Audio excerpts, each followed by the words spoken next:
नमस्कार। आज हम बात करेंगे ISFR रिपोर्ट के बारे में, जिसको ministry of environment, forest and climate change के द्वारा लॉन्च किया जाता है।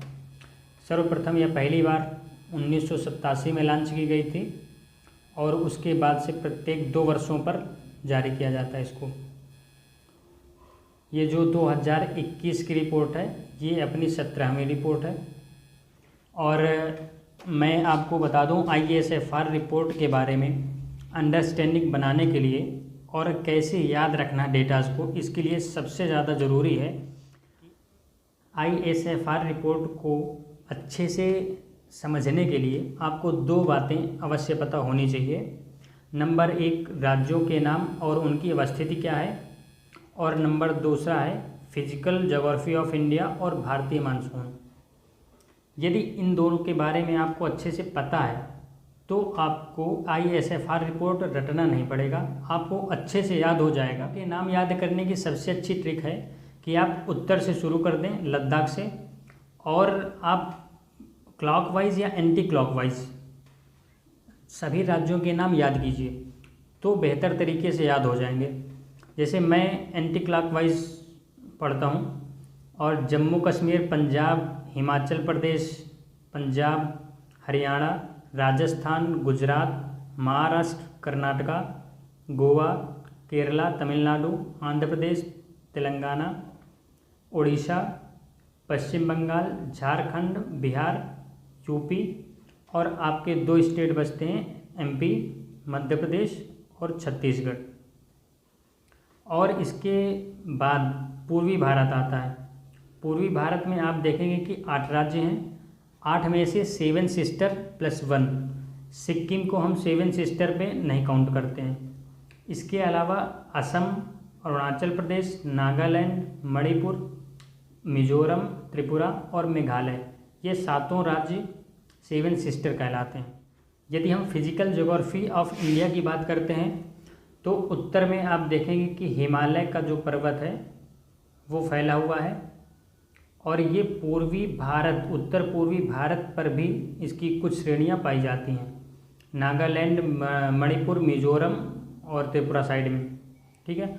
फिर यहाँ पर थार का रेगिस्तान है, और राजस्थान और हल्का सा दिल्ली और गुजरात पे अरावली श्रेणियाँ हैं।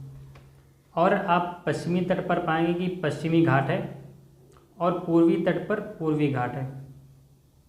यहाँ पर छत्तीसगढ़, झारखंड और बिहार में, उड़ीसा, पश्चिम बंगाल, यहाँ पर छोटा नागपुर का पठार है, और मध्य प्रदेश, गुजरात में विंध्य रेंज और सतपुड़ा रेंज पाई जाती है। इन दोनों के बीच से ही नर्मदा नदी बहती है। ये हो गई आपकी बेसिक जानकारी फिजिकल ज्योग्राफी ऑफ इंडिया। ठीक है।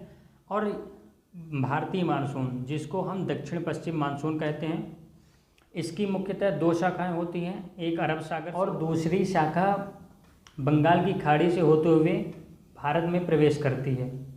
तो आप भारतीय मानसून के पैटर्न को जब आप समझेंगे तो आप पाएंगे कि जो पश्चिमी घाट है उसके पश्चिमी क्षेत्र में, पश्चिमी ढलान की ओर अधिक वर्षा होती है, और पूर्वी ढाल, जिसको पवन विमुखी ढाल बोलते हैं, वहाँ पर वृष्टि छाया प्रदेश पाया जाता है।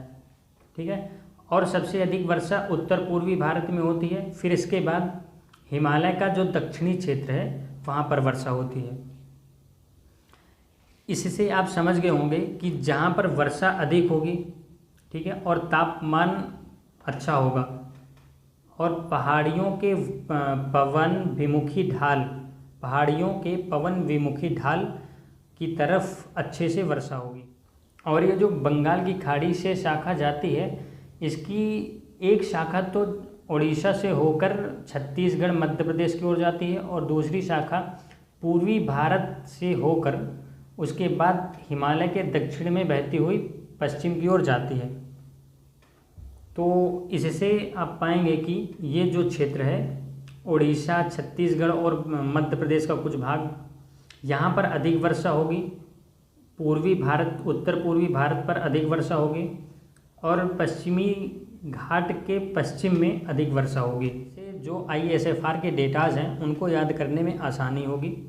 जैसे सबसे अधिक वन किस प्रदेश में पाए जाते हैं, प्रतिशतता के आधार पर वनों का वितरण क्या है, ये सारी चीज़ें।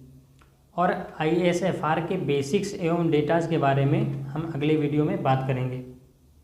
Thank you.